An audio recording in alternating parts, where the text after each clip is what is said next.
Hello everyone, I'm Tia from Youth Diplomacy and welcome back to Behind the Pass. In this episode of Behind the Pass, we will look behind the scenes at current challenges in the global food supply.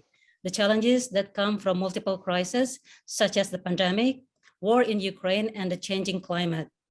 We will discuss these issues with Konrad Steigerwald from Bidfood and Jemma McCowan from New Zealand King Salmon. Both are among first responders to the current global food supply crisis. Hello, Konrad and Jemma. Thank you very much for your time and for joining our conversation. Hey boys, all good. Hello, Tia. Hello to all the listeners out there. Awesome. Okay, so before we start our chat, could you please introduce yourself and what you do?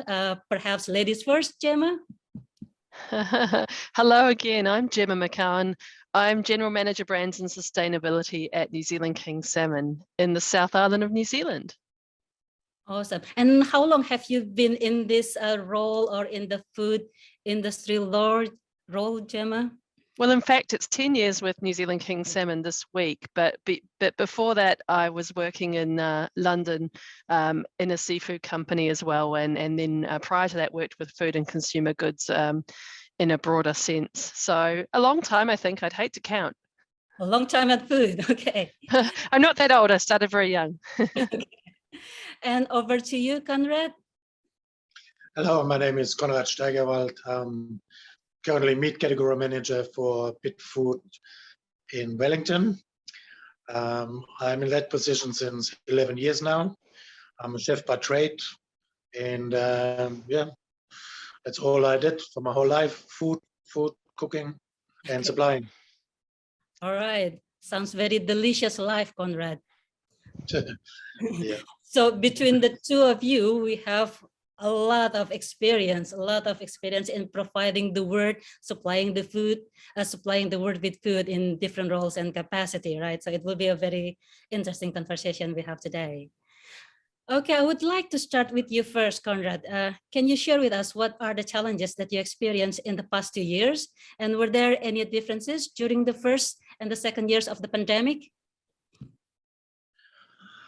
Challenges we face here in New Zealand is production. Mm-hmm. So due to COVID, lots of staff, of course, called in sick. They were infected with COVID. That means they couldn't go to work. So abattoirs couldn't produce or couldn't kill animals, and therefore the supply chain was interrupted. Same is for logistic companies.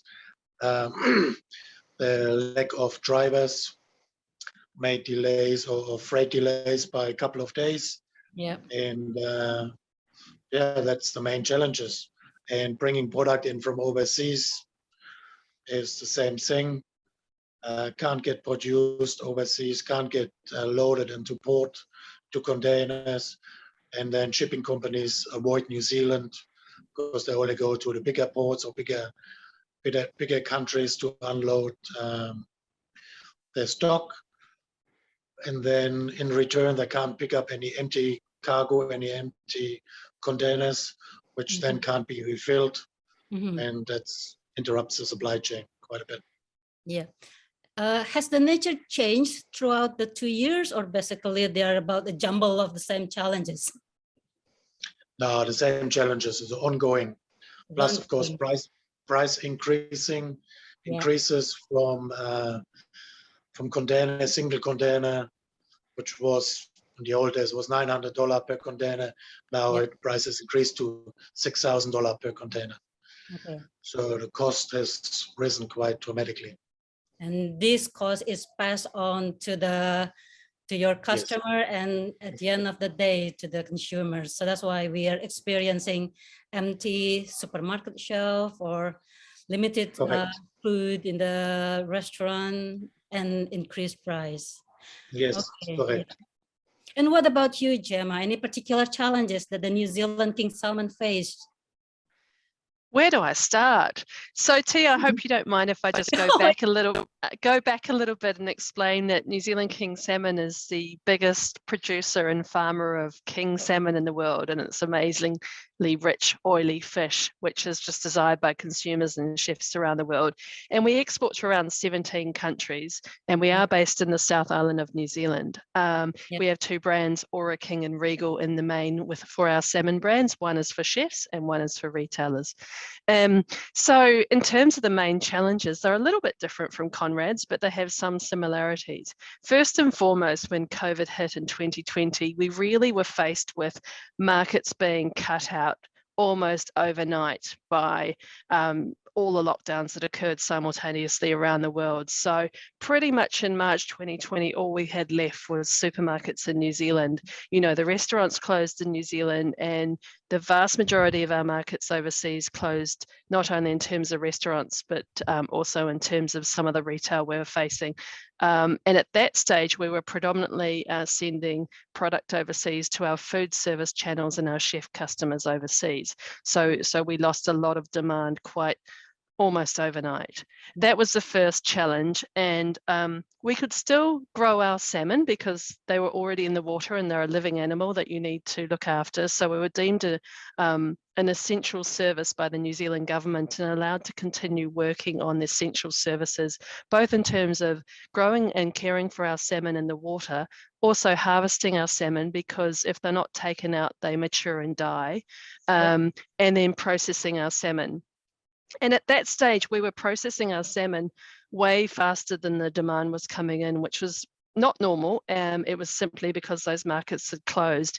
And although we normally would sell most of our salmon fresh, we ended up having to freeze a lot of whole salmon just because we had this glut, and we built up a lot of inventory in the first year of COVID, which has been a challenge in the last couple of years in particular, because of course inventory is something you haven't sold. So for the business, it takes on that responsibility to store the salmon whilst you try and find a means to sell it and a customer to sell it to. But you also then are in a position where you are selling a different product from what you planned to. And a frozen whole salmon goes to different channels than a fresh premium whole salmon that's just come out of the water. So those were the initial challenges. And as markets changed in their stage for COVID, and some markets opened up, some sectors of North America, for example, opened up in restaurants, we were able to adjust the demand and sort of cope a bit better. But we also saw our customers really pivoting in markets where they couldn't sell through restaurants, and so they started selling to the consumer in various formats. And that was a really interesting phenomenon of the first year of COVID, in that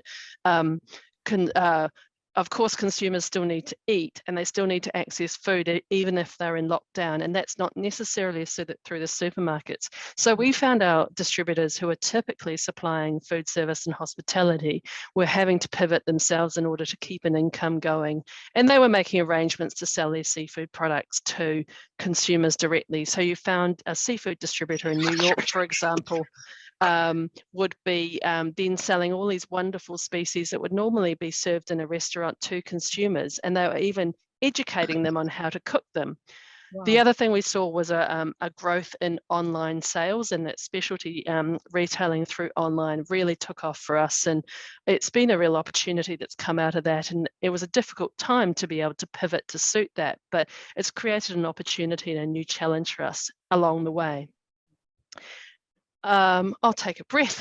Okay. Lots to say. Yeah, I know. That was year one. That was year one. And the flexibility of your distributors in adapting from fresh product to frozen product and educating their clients on how to use this new product. That's also very encouraging. We were still sending as much fresh product as we could. So the frozen was going into different channels in a variety of markets, but where we could send fresh salmon, we would, and they would convert those into sales to consumers. However, then of course the problem that Konrad highlighted comes up, and that a little later in 2020, we started to get hit by supply chain, both in fresh and frozen transport. We saw the fresh problems first, in that of course when New Zealand was locked down and the passenger aircraft stopped flying, flying, we lost our access to market because we were using those passenger aircraft to go to market. So we spent quite a bit of time trying to seek out with other fresh premium exporters access to those markets to make sure we could get our salmon there in the best condition that we could. And normally, you know, for North America, for example, you'd see flights every day to North America in normal times from New Zealand. And we were sending salmon into North America every day of the week practically. And same with places like Japan and so on, sending more than once a week. And that allows a seafood distributor to then give their customers access to the freshest stock and turn it over in the right amount of time. So ideally, they like to take it twice a week if they've got good turnover, because then you manage shelf life really well for a premium fresh product and give your customers the best quality possible. And we want to see that as well. And it became very, very difficult. And, you know, they were looking at special cargo charters. They were, the New Zealand government ran a subsidies program over the last couple of years, which did help to support access to the markets. But of course, as we've heard already, not only did the capacity and the availability of flights completely go down, we also had severe price increases in terms of cost of sending product to market. And so up to 3 times in terms of supply chain costs for fresh. And then it started occurring with frozen in terms of the access to sea freight, the access to shipping schedules that were timely and going to the right place, and the increasing costs on the frozen side of things as well. Yeah. Okay, so that's very interesting. Thank you very much. That's a very up close information that you share. That's really behind the scene things that can educate our listener. Okay, so from your perspective, so there are some product changes from fresh to frozen, for example. What about from your side, Konrad? Did you see any changes in terms of product uptake from your customer during this pandemic? Is there any product that's selling less or selling more? Customers or restaurants in New Zealand, they had to adapt to the situation. They had to reduce menus because of staff levels. Yeah. So they really reduced their menus and then came up with new menu items, cut cost, see what's available, and how they can make the best out of the situation. We as a company as well, we had to change and reschedule our delivery days, times to serve our customers because of shortage of staff and the way we delivered to certain places, certain restaurants or hotels, so wearing masks, contactless deliveries, and things like that. So that was a challenge for, and still is a challenge for our company. Yeah. And same as chefs. Chefs had to close down restaurants because, or had to change their opening hours because they didn't have enough staff available to do the service and to provide the service the business wanted to. Yeah. So, and then of course, as I said, changing menus, reducing menus, and looking for cheaper options. I see. To make more, or yeah, not that they go bankrupt, or some of the places had to close down because they didn't have those options. In CBDs, customers stayed at home, they worked from home, and then other customers in suburbs and the outskirts, they picked up more business. So it shifted a little bit from town centers into the suburbs where people were able to work from home. Okay. And in Wellington, still not all the workers have come back into town. So still government departments work from home. They might come into town only once, twice a week. If at all, they do Zoom meetings, they communicate differently. And then there's different spendage because they don't go out for lunch. They don't go out for their coffees, meetings, and so on. So the whole landscape has changed over the last 2 years. Yeah. So the suburban is picking up more business than in the central business district. Because there's more people working from home. Then of course they have their breaks, their lunches at home, and they don't go out in town. So they go to a local cafe, local supermarket, and pick up their lunches, their coffees, and so on. Okay, that's interesting changes that you have shared with us. Thank you very much for that. Okay, so the next question. The pandemic now has been easing off in many countries. Well, at least for customer, life has resumed to some sort of normalcy in some of the places, of course, not in every countries. But then, while the pandemic is easing, a new crisis is happening. We all know that the war in Ukraine has been going on for about 3 months now. What about from your side? Do you experience additional challenges because of the war, or it's still about the same kind of challenges that the pandemic bring? Jemma? Any Well, I unique think challenges? it's certainly an evolving situation, and it's a terrible situation. And I think more will come if this goes on. What I'm aware of is we often have quite deep supply chains in terms of the inputs to growing our salmon. And the most relevant example is the feed we use for feeding our salmon, which comes from large feed suppliers, mainly in Australia. And from what we're hearing there is there's quite a large proportion of ingredients within that feed, which is like a pellet, not dissimilar to what you might feed your cat or dog. And it's a dried format that's very economical to feed the fish from a sustainable, it's a very efficient, I should say, from a sustainability point of view, in that it's got good feed conversion ratio for the fish to digest and eat it and grow on it, but it doesn't fall to the bottom of the ocean. So these particular pellets have a wide variety of ingredients to suit the ideal diet for our king salmon and to keep them healthy. And they also are bound by wheat. And so you probably wouldn't be surprised to hear that wheat is likely to be an issue related to the war in Ukraine, because we've all heard about that. And I'm not sure of the detail. We're just hearing more and more information about a lot of these ingredients needing to be sourced from other parts of the world, which are not the normal sourcing origin. And so our suppliers need to work through the appropriate sort of rigor to check that those ingredients are of equivalent quality. Of course, what's the cost? I don't know if there are changing price points because they're sourcing from a different place, and those suppliers probably know that the normal sources are not available, so there might be a price premium. All those things are starting to go on, but I think it's early days in understanding, because our supply chain for that is quite long. Okay, so it's more about identifying alternative supply of what you need for the feed. Yeah, and it's really important. Feed, keeping our salmon healthy whilst they're alive to grow a beautiful food product is really important. And so feed is critical for our business, and we need to get it right. And we spend a lot of time and many years of research with partners to get that right. And so it's not as easy as going, I'm going to substitute one X ingredient for another ingredient. You've actually got to go and test it. And sometimes it doesn't necessarily work out, and we're still needing to feed the animals.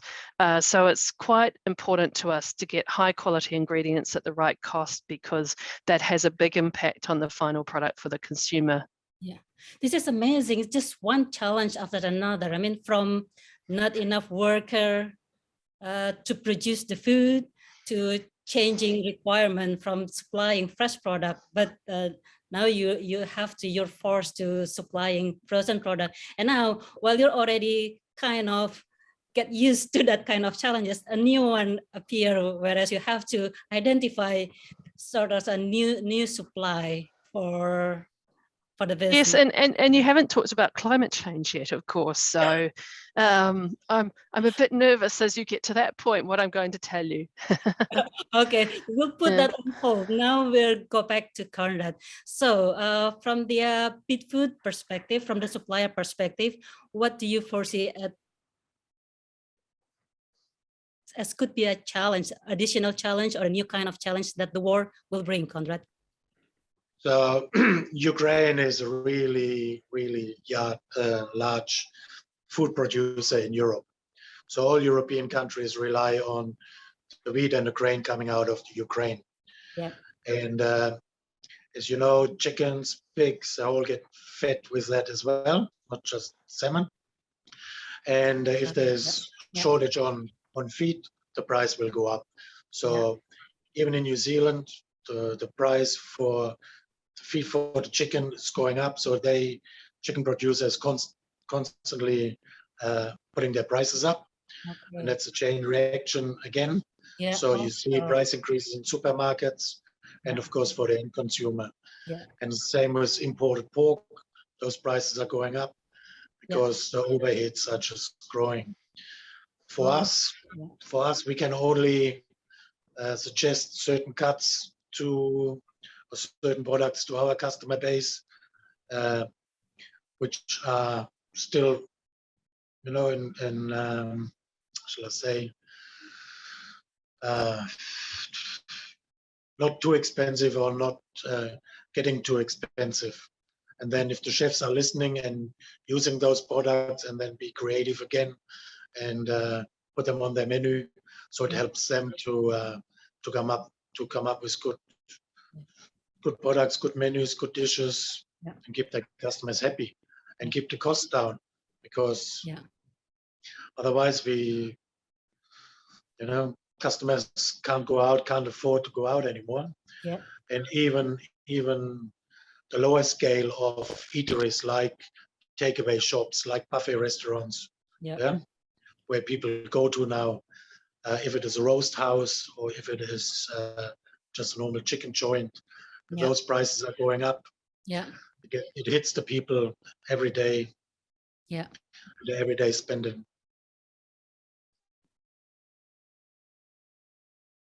It's been a very sobering information from you both. Okay, I hate to press forward, but there's another challenge that kind of is already happening, the changing climate. So what are your take on these challenges, Jemma? How do you see this will impact further? How this will put more strain on the food supply? Well, it sort of goes two-way in climate in terms of opportunities and challenges, of course, as it should. And for us, we are a farmer. First and foremost, we're a farmer, and we farm in the ocean. And so we face the challenges of the environment, and sometimes we don't have control over some of those environmental factors, and climate change certainly adds to those issues. So as a farmer, we are faced with growing our salmon in circumstances that are changing quite rapidly in New Zealand, in our seas in particular, but also in freshwater, where all our salmon start in freshwater, and there are increasing droughts which lower the water levels in freshwater, which threaten the salmon we grow at the early stages. And then over the last 10 years, we've seen an increasing acceleration of warm water temperatures in our sea farm sites. And so that is one of the most significant challenges the company faces. And in fact, the last January we just had several months ago has been, the hottest January on record for us, and we've had a very difficult time with significant mortalities in our sea farms with the salmon growing there. We have some proposals over our future farming proposition and how to do it better. And we understand the temperatures the salmon thrive in and the formulas we need to farm well. However, it is quite a long road to moving water space for salmon farming in New Zealand. And we have to go through a lot of work to assure the public, the government, the community that we are doing the right thing in order to be allocated that space. And so we're not quite there yet on some of the propositions we've got in place for moving our salmon farming sites into waters that are more conducive to salmon farming. And so we can, of course, care for the environment we operate in as well. So that's one. I mean, the opportunity is really, in terms of protein and the world's need for nutritious protein, we think we tick a lot of the boxes because salmon and other finfish are very efficient to grow in water compared to many land animals. We've got a relatively manageable carbon footprint compared to other proteins, but the nutrition element of king salmon and the amount of omega-3s that are just so important for both the human and the pet diet, it's really a valuable protein to continue to grow for the world's nutrition and from a sustainability perspective. So if we can overcome these challenges around where we grow our salmon and relocate to more suitable spaces, or change the technology behind how we farm, which is part and parcel of that, we see a real opportunity to help the world's challenges in climate by providing nutritious protein and providing food for our human and pet populations around the world, that doesn't make as much of a mark on the planet. That's encouraging to hear that there is an opportunity behind all of this challenge. And what about you, Konrad? Apart from price increases, probably from some of the supplier that got affected by the change in climate, do you foresee any challenges that the climate change? Yeah, I mean, the challenge for us as supplier is and delivering food and goods to customers is to reduce our carbon footprint, so to change our trucks, our fleets over to more economical vehicles like hybrids or electric trucks at the end. Yeah. So to cut out fossil fuel. Yeah. And then of course that would bring costs down for the end consumer. Yeah. Over long term, to work together with suppliers to come up with the best outcome with their production, how they produce their products. Could be vegetables, more like glass house growing instead of outside, because then you get a better yield out of it. You can harvest 4 or 5 times a year instead of just once or twice, so that those guys are more productive. And But that's encouraging to hear that there are some good opportunity that coming from all of these challenges. Yeah, and scientists are working behind the scene. So there's so much stuff going on which you don't know about it. One of the newest trends, or not new, is all that fake meat, fake protein. Yeah. If it is healthy or not, if it is, people adapt to it, people ordering it, people use it. It's on the menu in nearly every restaurant or cafe in town, because you have the clientele that want it. Yeah. They don't want animals to die for their steak or for their burger, so they rather have this as a substitute, and they feel happy about it. They feel, they do something against climate change if they switch over to those products. Eat less protein, animal protein, eat less meat of chicken or fish during the week or during the year. Have a different diet, eat more vegetables. That's what the end customer is doing. Chefs are adapting to that as well, having more vegan or vegetarian dishes on their menu and cut back on protein options. Well, that's very good. So it's quite uplifting to hear these messages of opportunities after we're hearing a lot of challenges that are happening at the moment. Okay, so I'm afraid that's almost all the time that we have. But before we close, do you have anything that you would like to add for our listener, Jemma? No, well, I'd just like to finish by saying it is really about what you learn from these challenges. And the pandemic has been tough in many ways for so many people, whether individuals or businesses. And in order to keep going and to stay motivated and to think about the future in a positive fashion, we at work do try and look to the future and the opportunity that we have, and the hurdles we do still have in front of us, but how can we keep ourselves motivated to keep going and admit that these are really challenging times, but look forward to the good stuff that will come. And I encourage the listeners to do that as well and stay positive. Thank you very much. And Konrad, do you have any messages for the listener? I mean, as Jemma was saying, we as suppliers and Jemma as a producer, we need to be ahead of the game. Yeah. We need to foresee the future and need to be innovative. And if we can read the future and be more productive, and so it will come back to the end consumer. Because if we come up with better solutions, cheaper and more efficient ways of producing food, less wastage, and then it will reflect to the end customer. Okay, thank you very much once again for a very, very, very informative session. And I wish you all the best in meeting these challenges with all the rigor and all of your effort with all the team. Thank you very much, Konrad and Jemma. Thank you. Thank you for Kia ora. having me. Thank Kia ora. you. Bye. Kia ora.